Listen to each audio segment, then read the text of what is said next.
ఇంట్లో ఉన్నవారినందరినీ ఇంటి పెద్ద సమానంగా చూసినప్పుడే ఆ కుటుంబం పచ్చగా ఉంటుంది.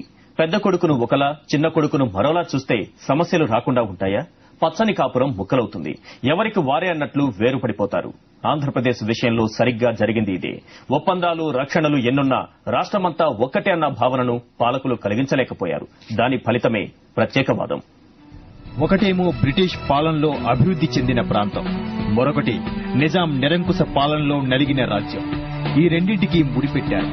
రాష్ట్రం ఏర్పడిన తర్వాత వెనుకబడిన తెలంగాణను అభివృద్ధి చేసి రెండు ప్రాంతాలను ఒకే స్థాయికి తీసుకురావాలన్న ఆలోచన పాలకులకు కలగాలి. కానీ దురదృష్టం, ఆ దిశగా మన పాలకులు దృష్టి సారించలేదు. సమైక్య రాష్ట్రంలో కలిసిన తర్వాతే తెలంగాణ అభివృద్ధి చెందిందన్న భావన చాలా మందికి కలిగి ఉండొచ్చు. కానీ నిజం మాత్రం వేరు. ఏ రంగాన్ని తీసుకున్నా సమైక్య రాష్ట్రంలోనే తెలంగాణకు అన్యాయం జరిగిందని చెప్పాలి. కంపెనీల దగ్గర నుంచి మొదలు పెడితే పరిస్థితులు ఎంతలా మారాయో అర్థం చేసుకోవచ్చు. తెలంగాణలోని ప్రభుత్వ కంపెనీల్లో సింహభాగం నిజాం హయాంలో కొలువు తీరినవే. 1921లో సింగరేణి, 1937లో నిజాం షుగర్ ఫ్యాక్టరీ, 1942లో ఆల్విన్ మెటల్ వర్క్స్, 1943లో ప్రాగా టూల్స్, 1946లో సిర్పూర్ పేపర్ మిల్స్, 1947లో హైదరాబాద్ ఆస్బెస్టాస్ ఏర్పాటయ్యాయి. ఆంధ్రప్రదేశ్ ఏర్పడిన తర్వాత సింగరేణి మినహా మిగిలిన వాటి గేట్లు మూసుకుపోయాయి. Nizam sugars, paper mills private పరమయ్యాయి. అజాం జాహీ మిల్స్ అనూహ్యంగా మూతపడింది. ఈ సమయంలో ఆంధ్రప్రదేశ్ ప్రభుత్వం కొత్తగా పెట్టిన కంపెనీ తెలంగాణ ప్రాంతంలో ఒక్కటీ లేదు. విద్యాపరంగా తెలంగాణ ఎప్పుడూ వెనుకబడే ఉంది. రాష్ట్రంలో దాదాపు సగం జనాభా తెలంగాణలోనే ఉన్నప్పటికీ ప్రభుత్వ విద్యా సంస్థలు మాత్రం 25% ఈ ప్రాంతంలో ఉన్నాయి. మొత్తం 72 ప్రభుత్వ ఐటీఐలకు గాను తెలంగాణలో ఉన్నవి కేవలం 26. 91 పాలిటెక్నిక్ కాలేజీలకు గాను ఈ ప్రాంత వాటా 20. ఎయిడెడ్ విద్యా సంస్థలు ఎక్కువగా ఉన్నది ఆంధ్ర ప్రాంతంలోనే. ఇక తెలంగాణ విద్యారంగంలో దూసుకు వెళ్లే ఛాన్స్ ఎక్కడ ఉంది? తెలంగాణలో నిర్లక్ష్యానికి గురైన మరో రంగం వ్యవసాయం. సాగుకు పనికి వచ్చే భూమి తెలంగాణలో 64 లక్షల హెక్టార్లుంటే కోస్తాంధ్రలో 46 లక్షల హెక్టార్లు మాత్రమే ఉంది. అయితే సాగు విషయానికి వస్తే మాత్రం రెండు ప్రాంతాల మధ్య ఎంతో అంతరం. ఆంధ్రలో బీడు భూమిని చూడాలంటే భూతత్వం వేసుకుని వెతకాలి. ఎటు చూసినా పచ్చని పొలాలతో కలకలలాడుతూనే ఉంటుంది. అదే తెలంగాణలో కొన్ని చోట్ల తప్ప అంతా బీడే. కృష్ణా, గోదావరి నదులు తెలంగాణలోనే ఎక్కువగా ప్రయాణిస్తున్నా ఈ ప్రాంతంలో ప్రాజెక్టు కట్టడంపై ప్రభుత్వాలు దృష్టి పెట్టలేదు. నిజామాబాద్ జిల్లాలో శ్రీరామ్ సాగర్ కట్టడం మొదలుపెట్టి 46 సంవత్సరాలు గడుస్తున్నా పనులు మాత్రం ఇప్పటికీ పూర్తి కాలేదు. అంతెందుకు, రాష్ట్ర విలీన సమయంలో తెలంగాణలో ఎంత సాగు భూమి ఉందో ఇప్పటికీ అంతే సాగవుతోంది. మరి తెలంగాణ అభివృద్ధి చెందిందా? 2004 నాటి దాకా 1956 నాటికి ఉన్నటువంటి 18 లక్షల ఎకరాలే 2004 కూడా ఉంది. అదే ఆంధ్ర ఏరియాలో 30 లక్షల ఎకరాలు 70 లక్షలకు పెరిగింది. అంటే కంపేర్ చేయండి, 18 నుంచి 30 లక్షలు 56 అంటే దాదాపు 1 నుంచి 1.7,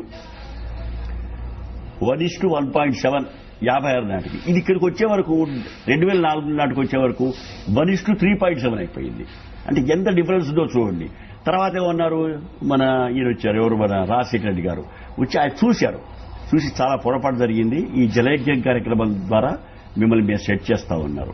ఒకవేళ ఆయన అనుకున్నట్టుగా జలయజ్ఞం ప్రోగ్రాం కూడా సరిగ్గా నెరవేర్చి ఉంటే ఆ 18 లక్షల ఎకరాలు ఏమయ్యేదంటే 30 లక్షలు అయ్యి ఉండేది.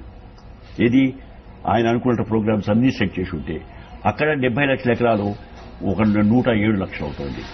అంటే అప్పటికి కూడా మీకు రేషియో 1:4 ఉంటుంది. అంటే ఏనాటికి కూడా ఈ రెండు సరిదిద్దుకునే వ్యవహారం. ఇక ఉద్యోగాల్లో జరిగిన అన్యాయాల సంగతి అంతా ఇంత కాదు. న్యాయంగా అయితే 2:1 నిష్పత్తిలో ఆంధ్ర, తెలంగాణ ప్రాంతాల మధ్య ఉద్యోగాల పంపకం జరగాలి. రాష్ట్రంలో మొత్తం 14 లక్షల మంది ప్రభుత్వ ఉద్యోగులుంటే అందులో తెలంగాణ వారి వాటా కేవలం 2.5 లక్షలు మాత్రమే. ఇందులోనూ అత్యున్నత స్థాయిలో ఉన్నవారు చాలా తక్కువ మంది. రాష్ట్ర పరిపాలనను నియంత్రించే సచివాలయంలో అయితే కీలక పోస్టులన్నీ సీమాంధ్రులవే.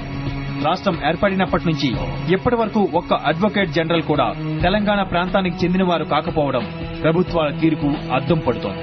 పైగా ఆంధ్రప్రదేశ్ ఏర్పడినప్పటి నుంచి తెలంగాణకు రావాల్సిన వాటా ఎప్పుడూ రాలేదని వాదిస్తున్నాయి ఉద్యోగ సంఘాలు. రాష్ట్రానికి ఉండకాయ లాంటి, ఆత్మ లాంటి రాష్ట్ర సచివాలయంలో విధాన నిర్ణయాలు జరుగుతాయి.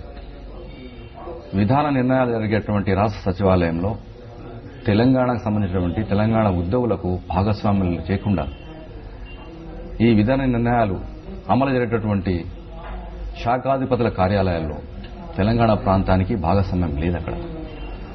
అక్కడ ఓపెన్ రిజర్వేషన్ లేకపోవడం వల్ల నాటి నుంచి నేటి వరకు ఈ రాష్ట్రంలో ఏ జీవో ఇష్యూ అయినా అది తెలంగాణ ప్రాంతానికి అనుకూలంగా లేదు. దానికి కారణం తెలంగాణ ప్రాంతానికి అక్కడ భాగస్వామ్యం లేదు కాబట్టి.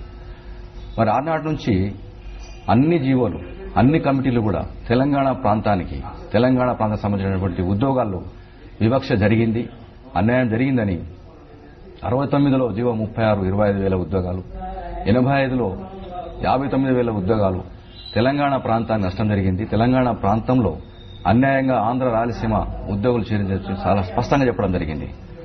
మరి నాటి నుంచి కూడా 23 సంవత్సరాలు అయినప్పుడు కూడా 610 జీవో అమలు చేయాలి.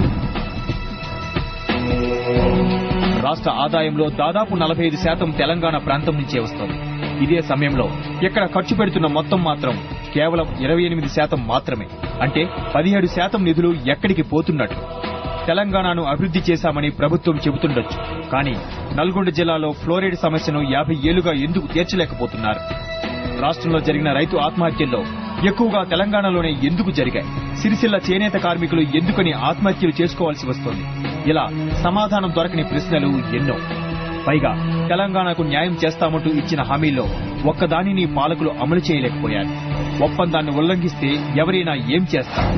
ఈ ఇండియన్ కాంట్రాక్ట్ యాక్ట్ ప్రకారము ఒప్పందంలో ఏ ఒక్క షరతును ఉల్లంఘించినా కూడా ఆ ఒప్పందం చెల్లదు. కాబట్టి మీ పెద్ద మనుషుల ఒప్పందం ఎప్పుడైతే అమలుకి రాలేదో, ఏ ఒక్క షరతును కూడా అందులో అమలు చేయలేదో, అన్ని ఉల్లంఘనకు గురైనాయో ఆ ఒప్పందం చెల్లదు. ఒప్పందం చెల్లనప్పుడు ఆ ఒప్పందం ప్రాతిపదికగా ఏర్పడ్డ ఈ రాష్ట్రం కూడా విడిపోక తప్పదు. న్యాయంగా చూసినా తెలంగాణ ప్రజల పక్షాన్నే ఉంది, కాంట్రాక్టులు ఒప్పందాలు చూసినా తెలంగాణ ప్రజల పక్షాన్నే ఉంది. జరిగిన అన్యాయాల అవమానాలు కూడా తెలంగాణ ప్రజల పక్షాన్ని తీర్పు కోరుతున్నాయి. ఇన్ని రకాలుగా సమస్యలను ఎదుర్కొంటున్నారు కాబట్టి తెలంగాణ ప్రజలు ఆంధ్ర ప్రాంతంలో కలిసి ఉండాలనుకోవడం లేదు. ఇలా అన్ని రంగాల్లో నష్టపోయింది కాబట్టే తెలంగాణ ప్రత్యేక రాష్ట్రం కావాలంటూ ఉద్యమం మరోసారి ఎగిసిపడింది. ఇది కేవలం రాజకీయ ఉద్యమంగానే భావించలేం.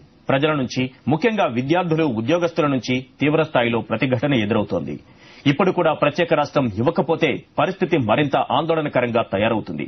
ఇదే ఇవాల్టి జీ స్పెషల్. నిప్పులాంటి నిజాల కోసం చూస్తూనే ఉండండి జీ 24 గంటలు.